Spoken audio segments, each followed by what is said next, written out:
Good afternoon, and thank you for joining me on another episode of Read Me Live. I am your host, Sharifah Hardie, and we are going to have yet another incredible show. We've been having so much fun.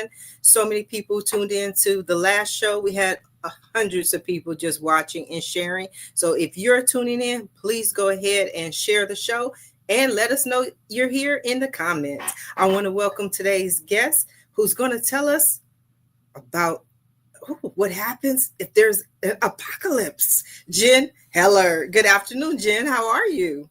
Hello, I'm great. Thank you for having me today. Oh, no. It wasn't even about, I received that, but I had to have you on the show. I saw your pictures, your images. How do we prepare for an apocalypse? Well, so first of all, I don't think of an apocalypse the way a lot of people think about it, like, oh, alien invasion or end of the world type thing. The apocalypse, traditionally, the word actually just means a changing event, a life changing event.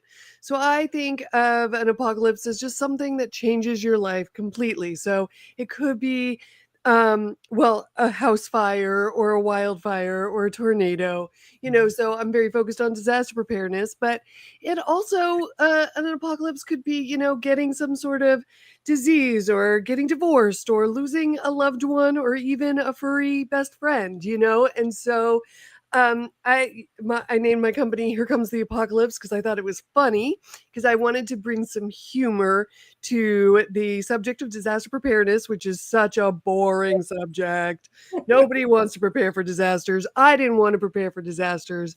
And the reason I started preparing for disasters was I had two families in my extended family lose their homes to wildfires here in California. Oh, I'm And so I sorry to hear that. Yes, thank you. After the first one lost their home, I was like, and I had a kid. I had just had my first kid. It was 2017. And I was like, okay, I need to prepare my family for disasters. And I went online, and all the resources were quick to ensure to assume that I was ready to become a survivalist. Okay. I don't want to become a survivalist. I don't want to live in the woods. I just want to prepare my family for disasters and know I did a pretty good job. And so Right. I set out to figure out what a disaster plan was. Mhm. And answering that question was much harder than I thought it should be. Okay. So how did you come up with the answer? What is the answer? Well, the answer is it's whatever level of gear and planning and coordinated action that makes you feel better, right? So, like, how many of us are ignoring kind of some anxiety about extreme weather? I live in earthquake territory, right? So there was a period where I was worried every night about earthquakes until I got my ducks in a row, and now we had an earthquake in the middle of the night just a couple weeks ago, and I woke up and We thought, did? yeah, in the East Bay, we did, Oh, yes. wow. Okay. I didn't And know. the epicenter was in Berkeley, and it was at 3 in the morning, and it woke me up. And honestly, I got to tell you, I have dreams of earthquakes a lot. It's a little weird, but this one, I was like, I don't think I'm dreaming. I think this is real.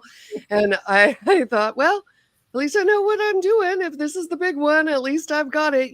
So there was no flipping out in the middle of the night. There was just kind of calm, knowing that whatever came, I would handle it, which is really what I want to empower other people to have, to just really have clear communication with their loved ones around what are you going to do if an apocalypse happens. I think a lot of people assume that they're going to be at home and that their whole family is going to be at home. Well, Right. like, what are the chances? Most of us are not at home all the time, right? Most of Right. us are scattered, especially if we've got kids that are, at activities, at scouts or ice skating lessons or whatever, right? And so what we created is we created the Disaster Playbook, which is a step-by-step guide to preparing your family for disasters, with tons of humor and fun graphics and just a ton of really good practical advice. Nothing crazy, nothing that's going to assume that you want to become a survivalist. Just really practical, actionable advice. And one of the steps we have is list your common locations. So where is your family commonly? And then triangulate, how are you going to get there? If if roads are down or bridges are down or, all sorts of things. So we cover all of that. There's so much more to it.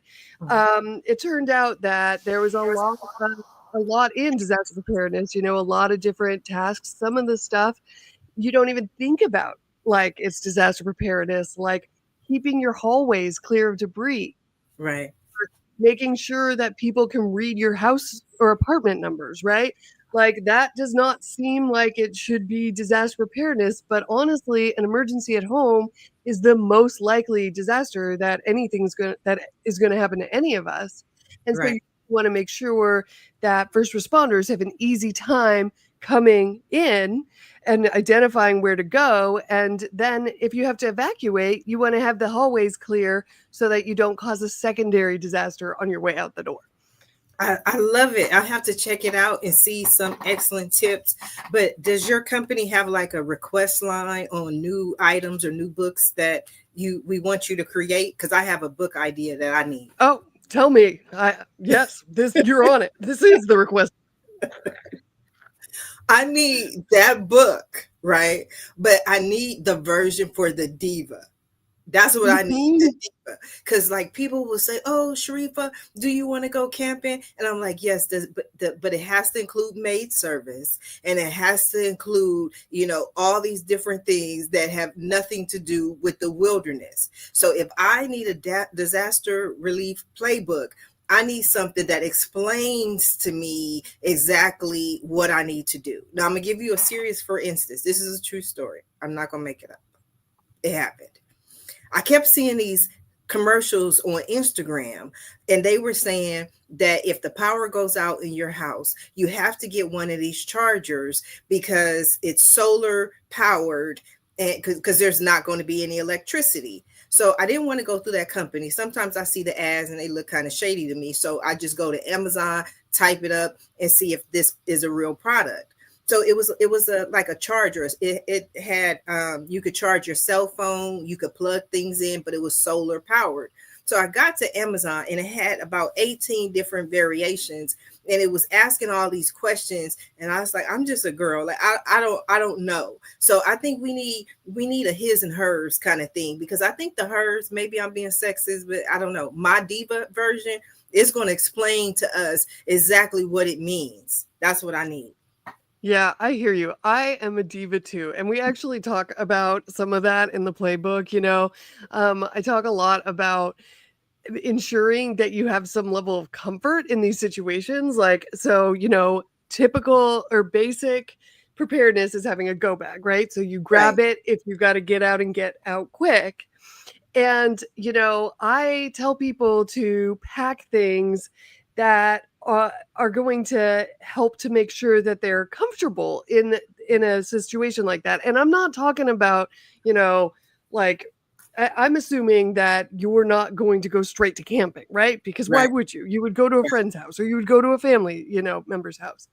So what are the things that you need? I need face cream. Okay. I need CBD gummies, right? And so these are the things in my go bag: lotion, earplugs, and sleeping pills, so that I might be able to sleep, because I am not a great sleeper even at home, right?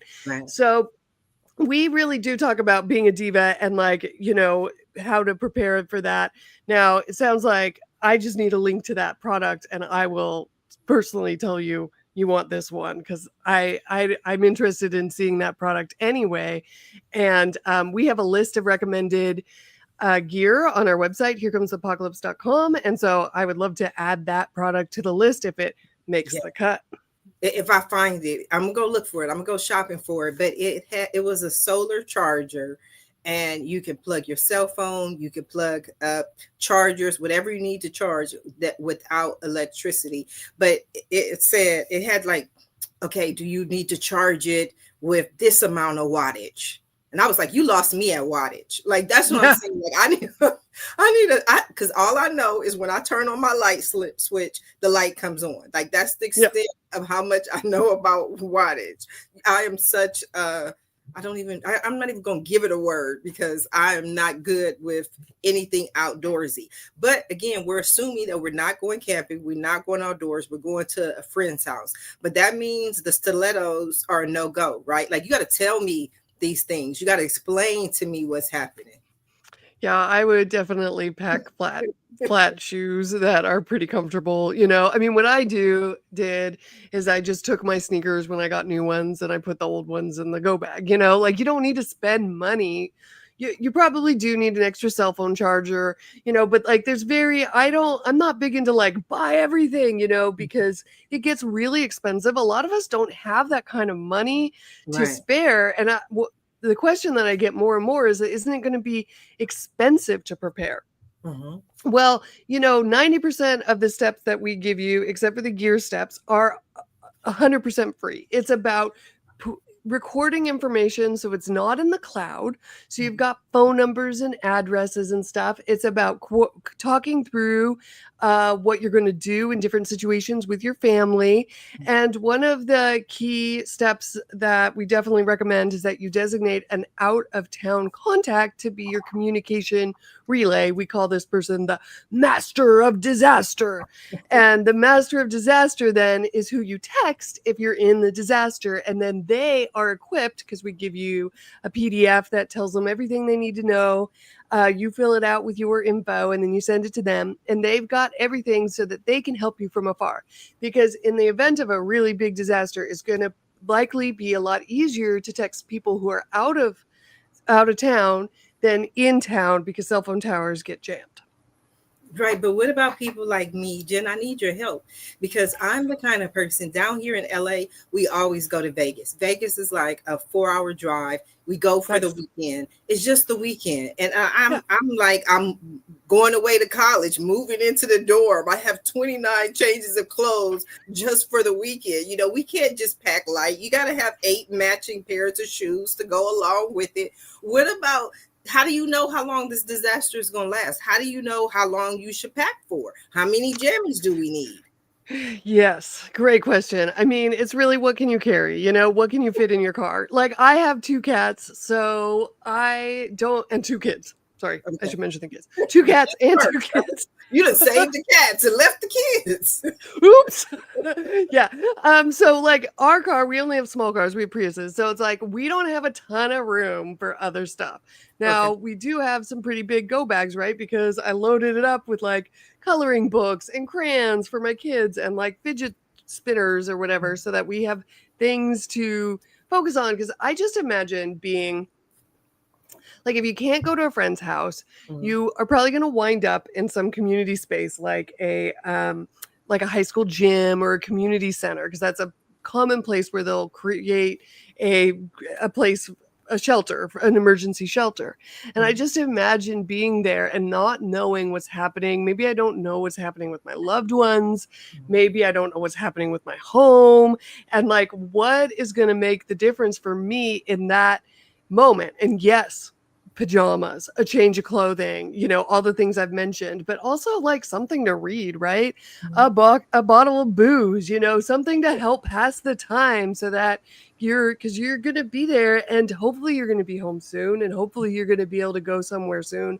But, you know, like after Hurricane Helene in North Carolina, cell phone service didn't get fully restored for 30 days. And Wow. so it's just crazy to me how, and humans are extremely resilient and adaptable. So you will, if you're in a situation like this, and I hope you never are, you will adapt and figure it out. But give yourself the best possible chances by planning ahead now. I love that. I like that you remembered the cats and the booze. I did catch that, but but I want to know, like, one of the things that I've heard is that many people during disasters, they have no idea where their important papers are. You know, how can you Yes. start over if you don't have your birth certificate and these documents? Well, that is one of our steps. So we have this important papers pack, which has Oh, a I love the picture. She's yeah. So we tried to just make it really fun and bring lots and that's lots the of deeper one. fun to everything. I'm a Yes. designer by trade, Okay. and so I wanted something that was high design that was going to make the process bearable and fun. So Okay. here we have a checklist of all the things you want to collect, and you Mhm. want to make copies of your birth certificate, of your marriage certificate, of the deed to your home. If you're in a same-sex marriage, you really want your marriage certificate. If you have immigration papers, you really want to put that in there. If you have been forced to evacuate your home, you often have to prove that you own it or that you live there. So your rental agreement, your lease, Mhm. before they'll let you in. And so like all of us have this info, or a lot of this info is in the cloud, maybe not your lease, but a lot of it's in the cloud. You could get to it, but what if you can't, right? Like Right. there are a lot of scenarios that I can personally imagine where the internet's out for like a long time. And Mhm. I want to be the first one providing my paperwork to my insurance company before they declare bankruptcy, Right. so that Right. I can get what California. they owe me. So, this is like, I think the gathering your important papers, I think, is the most boring preparedness step, but it's also one of the most important. One of the things that you want to collect are like medical records and prescriptions and photocopy them and put them in your folder. And I want to share a quick story, which is my mother-in-law lost her home in 2021 in the Oh, Dixie sorry Fire, about that. in Northern California.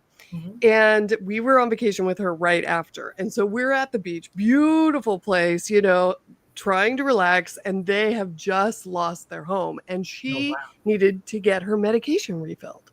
Mhm. And she's on the phone trying to get it refilled. And she's on the phone for hours. Okay. Hours. And she keeps trying to explain to people, they're like, oh, just call your doctor and get your prescription. And she keeps having to say, I can't call my doctor. My town burned down. I can't call my doctor. My His town. office burned down. Like, can I speak to your supervisor? And she's the nicest person on the planet. So she's just calmly going through this. And I'm listening and I'm getting madder and madder and madder and madder because she doesn't have what they want and she Right. can't get it. Did And you snatch so, the phone? what? Did I said Snatch and the start screaming? No, right. no. I really wanted to. Yeah. Yeah, I mean, so this is like really boring stuff, but it could really make a difference to you. And like, your birth certificate, you can Mhm. replace it. All of that can be replaced, but replacing each of those items is hours of bureaucratic bullshit that I Right. don't wish on my worst enemy. You know what I mean? Yes. Absolutely. I think I would have snatched the phone though. I'm like, give me that phone. Let me talk to her.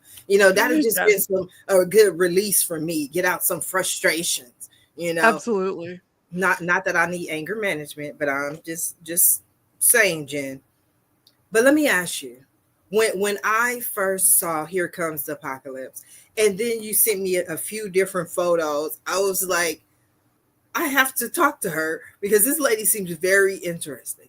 But when Thanks. you first started telling people, your family, your mom, your mother-in-law, that you were doing a business called Here Comes the Apocalypse, what was the response? I mean, I get a lot. So you're a prepper now, and I'm just like, no, I'm not a prepper. I'm just prepared. Like I don't identify as prepper. Okay. My other business is Artsy Geek. We're a design company. People ask me, couldn't you think of a real business name? So like I'm like really into stretching the envelope of like acceptability to Mhm. create kind of strange out there brands. That's like what I believe I was put on this earth to do, or that's how I'm personally using my gifts. So, I don't think anybody was that surprised of the people who really know me. But yeah, I think that mostly it's like, oh, you're a prepper. And I'm like, no, I'm not a prepper. I'm not. So I I think you am should prepared own it. though. Own Own it. it. Yeah. Just take that deep breath. Own it. Claim it. Say I am. They say the first step is admitting. You know what I mean? You have to admit. Come Yeah. out of denial.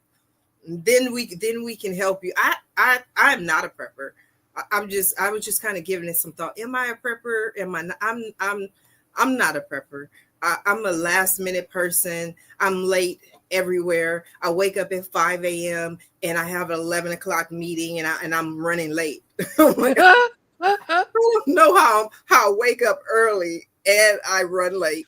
Probably because I'm always looking for everything, trying to figure out what I need and what I have to do. But I also love marketing, and I love marketing ideas. To me, I believe, I stand on it. Everything comes down to marketing. What's your story? What's your name? What's your brand? And so when I saw, again, Here Comes the Apocalypse, I was like, I have to learn more. I have to meet this lady because, you know, Get Prepared probably wouldn't get the same reaction as Here Comes the Apocalypse. And the other thing that I loved about Here Comes the Apocalypse is, even if somebody were to say, oh, there's not going to be an apocalypse, we'll never have an apocalypse. How do you know? Are you sure? If there is, are you prepared? There's an expression. If you stay ready, you don't have to get ready. So I love it. Awesome. Yeah. I mean, we just had a rapture the other day and all those people are still here. So like, you can't count on anything. You might have to get your own stand-up, Jen. I think that's why the people around you are used to you. They're like, oh, that's just Jen being Jen. That's funny. Well, I do have a dark sense of humor, which we brought to all this material because I think, like I said, preparing is very boring. It's all about being organized and getting your ducks in a row. And it's like, so how do you make something like that digestible or interesting for people? And so we, crammed in all the dumb jokes we could possibly think of and silly, just like illustrations and stuff. What's your favorite joke in there? Okay, not your favorite, because we don't want to give that one away. I will tell you a joke that we cut because we were like, so one of the things we tell people to do if they're in earthquake territory, or if in the earthquake territory is like it's actually a lot bigger than people think, So generally we recommend that you have under your bed a dusk mask, some shoes, like with a sole, like not just slippers, but like shoes in case you have to walk through like glass or whatever, a flashlight, a whistle in case you have to, alert people that you're buried in the rubble, and so we had the joke that you wanted to do this if you're in earthquake territory or you live in a shitty condo building in Florida, which, because there was the one that fell down and all those people died. And so we had that in there. I thought it was funny. And ultimately we took it out because people were hurt, and it's not funny that people were hurt. It's not. Right. Too soon. Yeah. But see, for me, I love the idea, even the whistle. Like, I wouldn't have thought I need an explanation for everything. So even when you said have a whistle, I'm like, what am I going to be doing? Walking down the street with this whistle? And then you're like, no, these situations might occur. It's better to have everything ready. My problem is that I would probably forget the whistle at home. Like, it has put it on your keychain. Look at you, Jen. I got an answer for everything. You're just a problem solver. I love problem solvers because I am scattered. I am all over the place. I'm trying to figure out where everything is. What did I do with the to-go bag? Like that, I don't know. I've hidden the to-go. Because see, what I do is I organize things and then I forget my system of organization. And we plan for that too, because I'm the same way. So we have you write down everything. So like our grab and go checklist, which let's see, do I have one? You can't find your checklist? Yep, I do.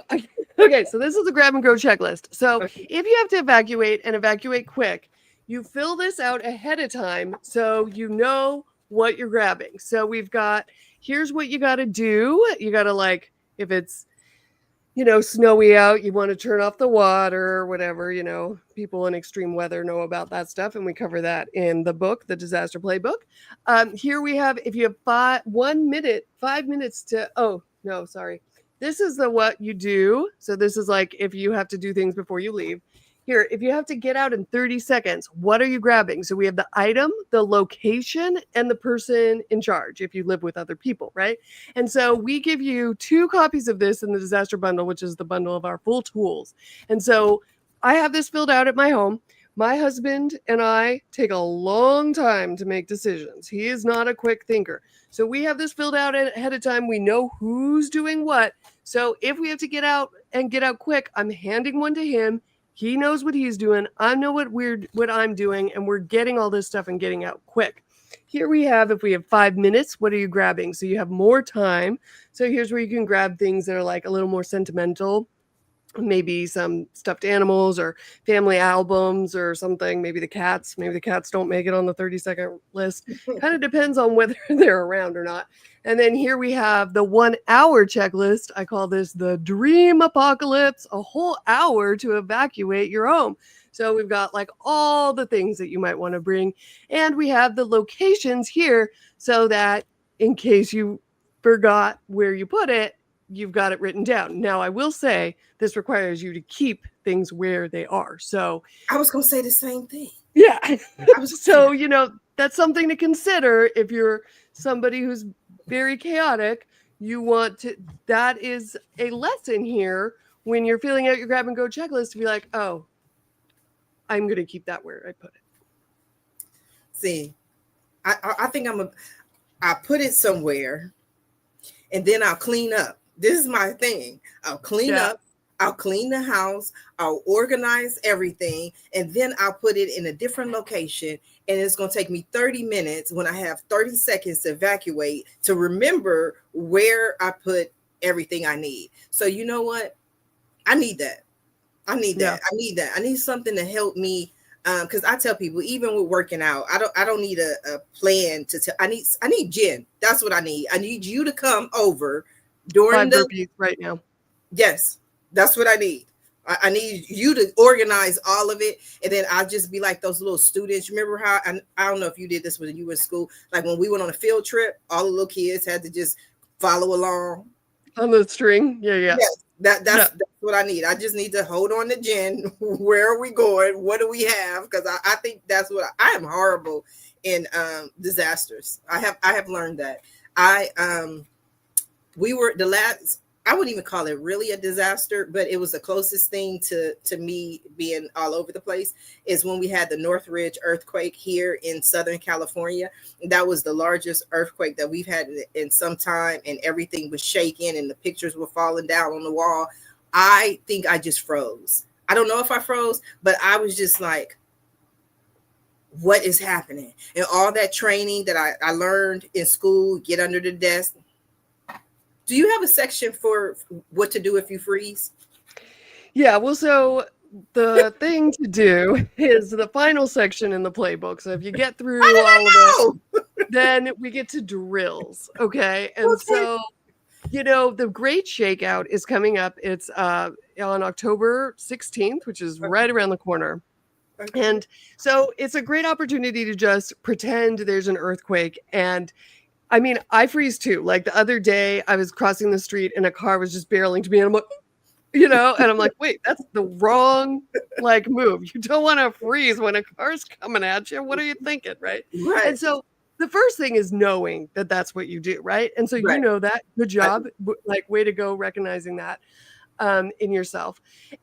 But really practicing and getting some muscle memory in your body to help you in those events. Right. So with my kids, we play earthquake pretty often. We're just hanging out in the living room on a Saturday and I'm like, whoa, earthquake. And and what do we do? And the first thing you want to do, number one, in an earthquake, the number one source of injury is trying to move. So you just want to stay where you are.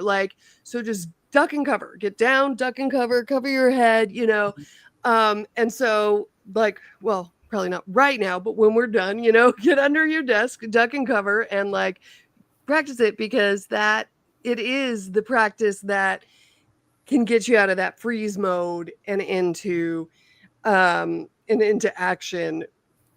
The freezing is a very human reaction. We either freeze or flee, or there's a couple of things that humans do, and so it, you're just normal, and there's nothing wrong with that, right? So we just want to plan a little bit ahead and do some quick, easy drills. Mhm.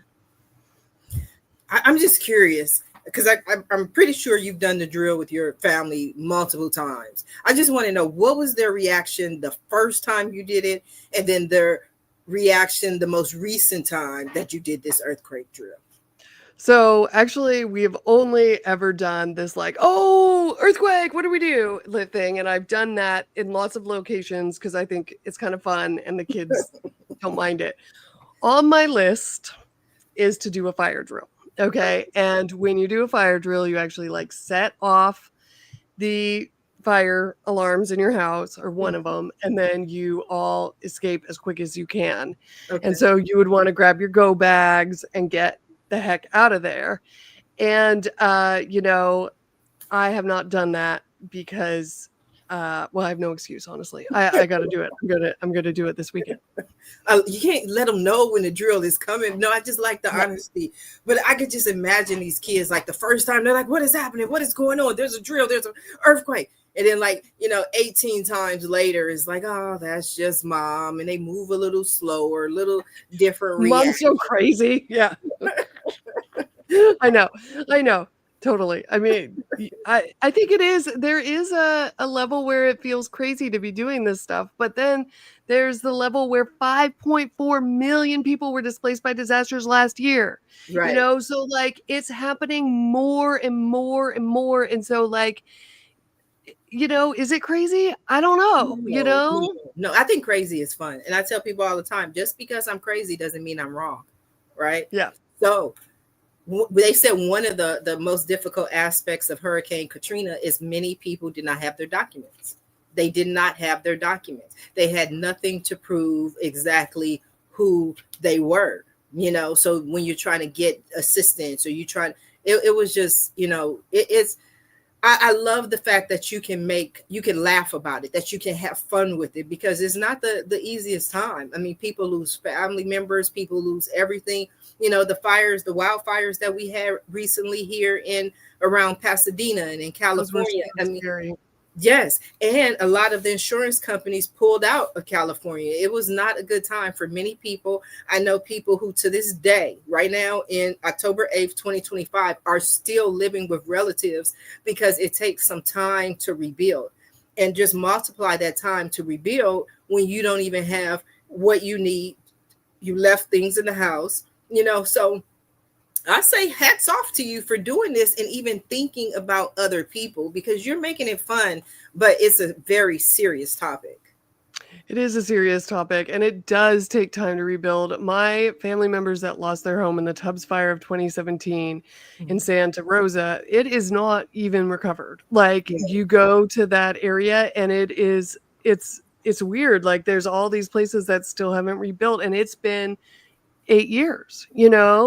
And so I feel like we're wiping communities off the map with these disasters.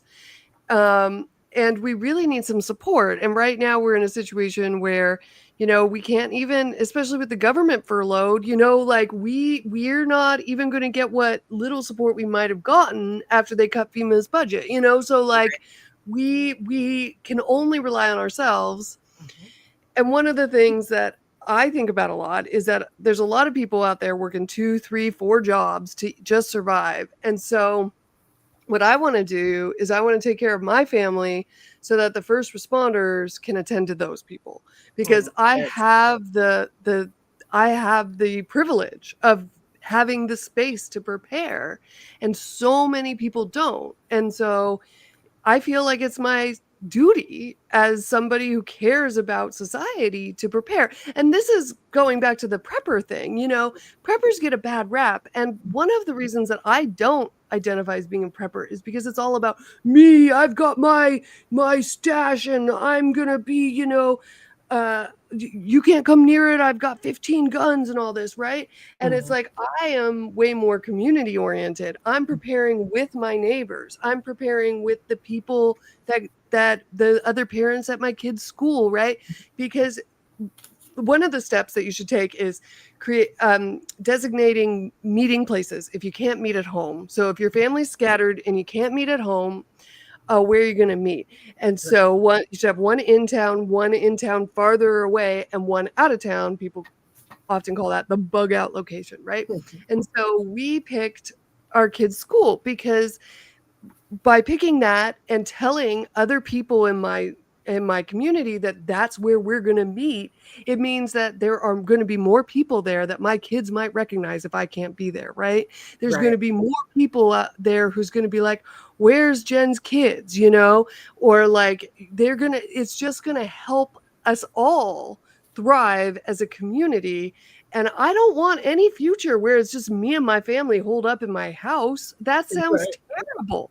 They'll drive me up the wall, I need people and fun and and community. But I think that the main difference, Jen, is that the preppers will not even be in the house. They'll be in the bunker that they built underneath the ground. So we're not going that far, but we have to be prepared. And one of the reasons that I love doing readings is it just helps people prepare, right? Whether they're a prepper or non-prepper, sometimes a little information goes a long way. So let's give you a reading and see what's in the for you. I am so excited as well. I've been shuffling this whole time. Shuffling for me is my sign to spirit that I'm going to get a reading. It's also how I clear the energy for a previous reading and how I tune in and I connect to you. So we're just going to see what Jen has going on. I think it's going to say be prepared. I think that's what it's going to say. The cards say Jen needs to be prepared for whatever life has to offer. You never know what the cards are going to say. Either that or it'll be death. No. Just kidding. No. Everybody's afraid of the death card. Don't worry about it. It just means change, right? I did a reading, one of the live readings. I forgot who it was, or I tell you to go check it out. But I did the whole reading, and the lady's like, I thought I was going to get the death card. And I said, for me, the death card is one of the most beautiful cards in the deck because it's my butterfly card. It means transformation, and you can't become the butterfly without being the caterpillar. There's no way around it. So we have to go through whatever stages are meant for us. But no, you are beautiful sign, the Queen of Wands. The Queen of Wands. The Queen of Wands is a beautiful card, a beautiful deck. Wands symbolizes action, movement, and career. And she's a queen. She knows her business. She knows her action.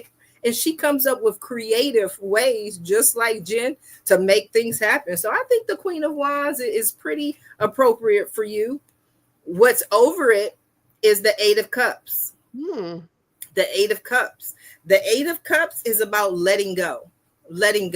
And I always often see that as letting go of how we think things are going to turn out, letting go of how we think things should have to be, and I think artists are people who really resonate with that, because when you start to create, you may have a vision in your mind, but you can't always get stuck on what that vision is. You just create and just allow things to be. But sometimes you just have to let go and let God, as they say. So as the Queen of Wands, it just allow for a little fluidity.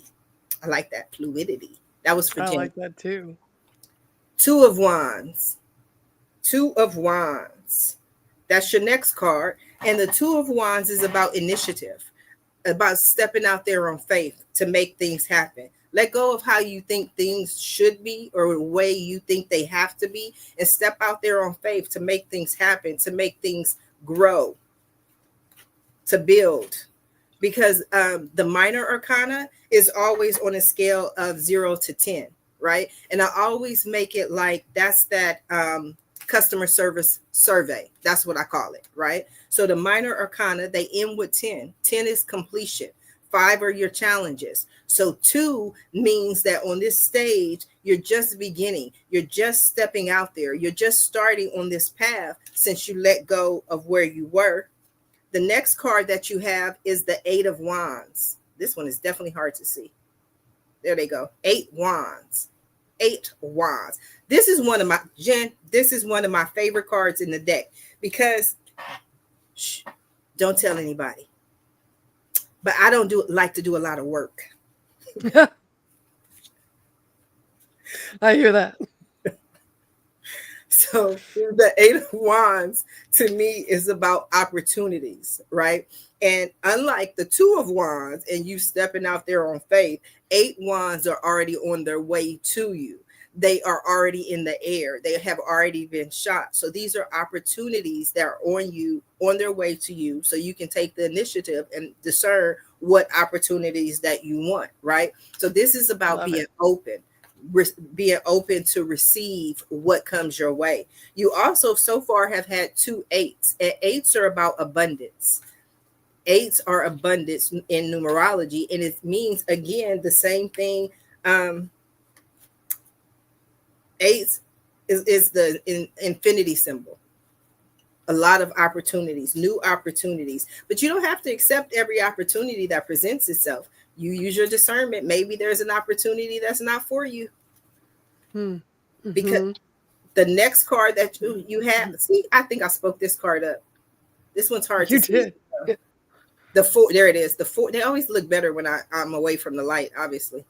Four of Swords. There are four swords behind him, and he's sitting in his little meditative pose. And so in the Three of Swords, there's loss and there's sorrow, right? So in the Four of Swords, he has to just meditate. He has to think. He has to hang out, right? There's an expression that they say Oprah Winfrey said, and that's when you don't know. She says, when most people don't know what to do, they have to do something. She says, when I don't know what to do, I don't do anything. So the Four of Swords for me is about when, if you don't know what to do, if you need to heal, if you need to rest, if you need to just pause for a moment, feel free. Because once you regather your energy and regain your energy, you'll know what to do. This is also in conjunction with I can see that clearly with the Eight of Cups and the Eight of Wands. Sometimes you have to let go of stuff, but we don't always know what we need to let go of. We don't know which way we need to go. We also have new opportunities coming our way. We don't know which of those opportunities are in our best interest or not, right? So sometimes you just have to pause and think and wait. And then when you know what to do, make it happen. The next card that you have is the Ace of Pentacles. There it is. Ace of Pentacles. This is beautiful, beautiful, beautiful, Jen. The Ace of Pentacles is my investment card. It's my investment card, right? Especially with businesses, that's a good sign because aces is zero. And zero is, again, unlimited. It has no limits. It's zero. It's infinite. It can go on and on. I always think of aces as the baby in utero, right? Before the baby is born, it actually has the possibility to be anything. It could be the next president. It could be the Pope. It could be the teacher at the school. It could be the police officer. But remember, it could also be the prisoner.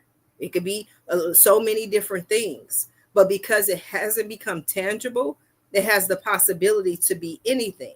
So aces are always about unlimited possibility.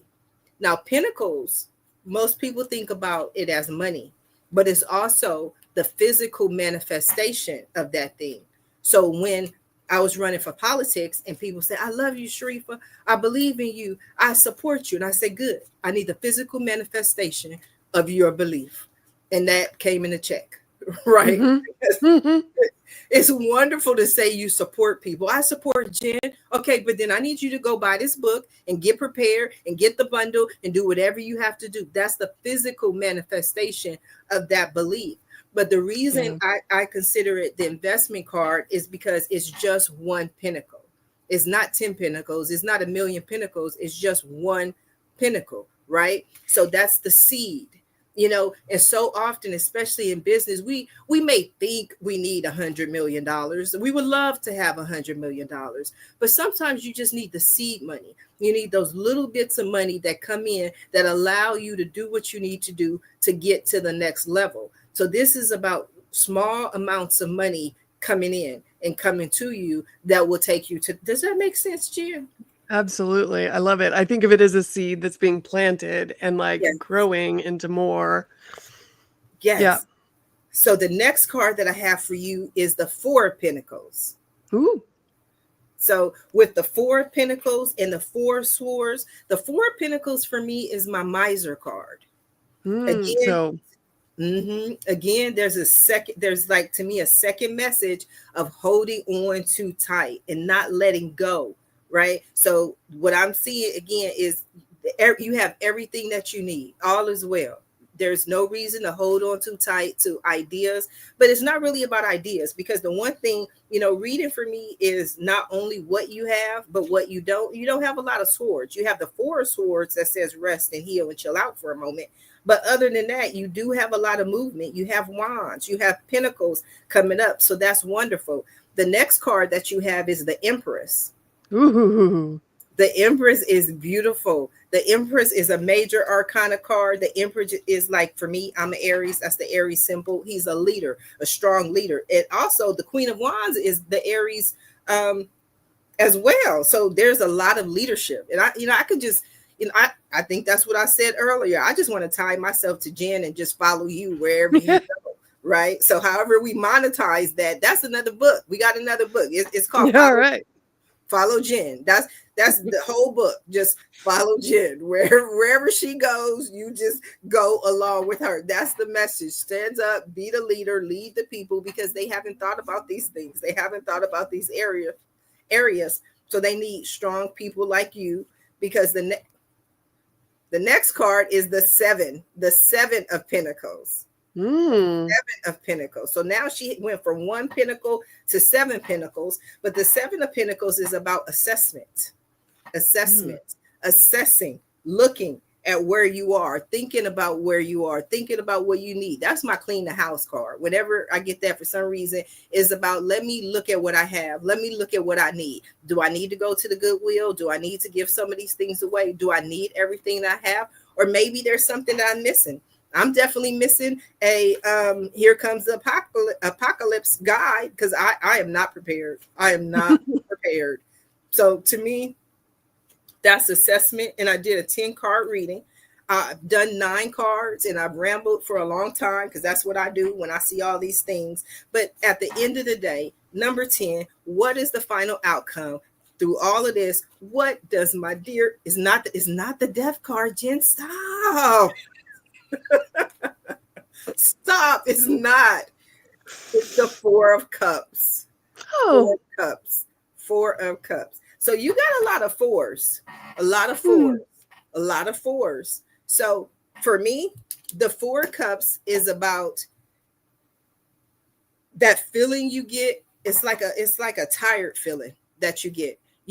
When you've created and you've accomplished, and it's something that artists get very often, because a lot of time artists create for the passion of it. They create because they're inspired. They create because they have the muse. But once they brought that thing to life, it's like, now what do I do? What do I do? Right. Where do I go? Right. So the beautiful thing for me about the Four of Cups is that none of the cups are spilled. There's nothing lost. There's nothing that's gone. It's just sometimes you have to look up and see that there are 4 cups there. There's a lot of water flowing. There's a lot of green. There's a lot of blues. There's a lot of life. So there is a lot of life there. But sometimes when we're focused on other things, we don't take the time to look and see what we currently have. So if I were going to sum up everything, the main message that I have, and that's really just screaming at me, really is just, to a certain extent, let go. Just let go of, especially, I don't see worry, because you don't have a lot of swords. You're not worried. I don't think Jen, because Jen's prepared. There's no reason to worry when you're prepared. But just kind of, allow new opportunities to come to you and the resources to go, and you'll find your next creative motivation. Does that resonate with you?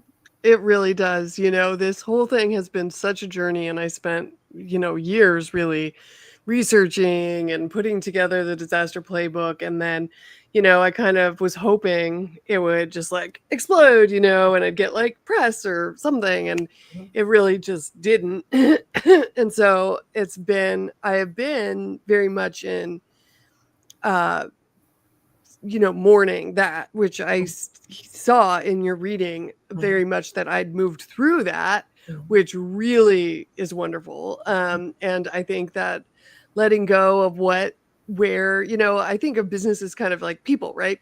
Like I had a baby, Oh, a business baby, mm-hmm. and I just gotta like let it be in the Mm-hmm. world. It's just gonna be what it is. Yes. And like trying to mentally kind of control where it might be going is exhausting and like not really helpful.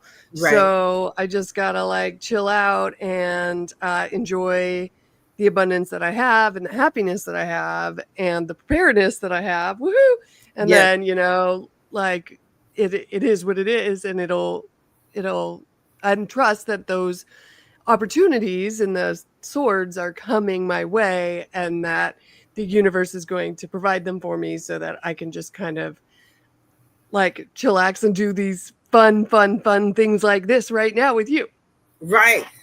And with that said, you mentioned the opportunities, but let's not forget the seed, that there is more something coming along that will allow you to have at least a seed.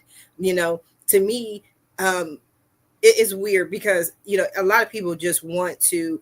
I just want to hit the lottery. You know what I mean? I Yeah. just want the $50 million, but how real, first of all, how realistic is that? But the other aspect of this $50 million is that they say most people who win the lottery are broke or back to their same situation in a matter of a couple of years, right? Because they haven't they don't they have they you have to have a certain mindset. They used to call it like the millionaire mindset, right? So if you don't Right. already have that mindset, it's going to come and it's going to go. That's why for me, little amounts of money, seed money, that because sometimes, and I talked about it on another show, like maybe it's the $20 that you invest into the professional version of Chat GPT. Like it's little amounts of money that you can put into it that will reap a huge reward. This is not about it's not really about money. It's really about just letting go and not holding on. And even for me, especially for me, the Four of Pentacles, which is my miser card, is a reminder that money is a current. It is a currency. It's a current, and currents have to flow. And so often when we worry about not having enough, we actually cut off the flow, right? So for me, whenever I pull the Four of Pentacles, that I go shopping. That's my go shopping card. I Okay. do, and then I tell people who I've pulled it for. My little, I'm not, don't tell the people Sharifah said go buy a new car, go buy a new house. That's not what Sharifah said. It's some symbolism. It's symbolic, right?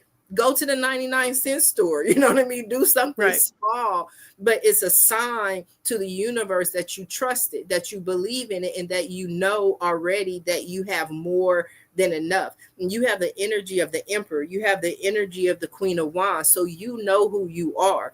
And I think just listening to you and just talking to you, because I'm a business consultant, I talk to a whole lot of people. What I feel and what I see is that where you see yourself, like you see yourself in a whole different position. You know where you are, you know what you can do, you know what kind of business that you can build. It just hasn't come into the material world yet, right? It takes time for companies to grow. It takes time for business to go. Like even what you're doing, I think is wonderful. And I have absolutely no idea what you already do. But the one thing that I would do is really look for, I can't say more because I don't know what you do, but look for larger corporations, sell like bulk sales to corporations who have 80,000 employees.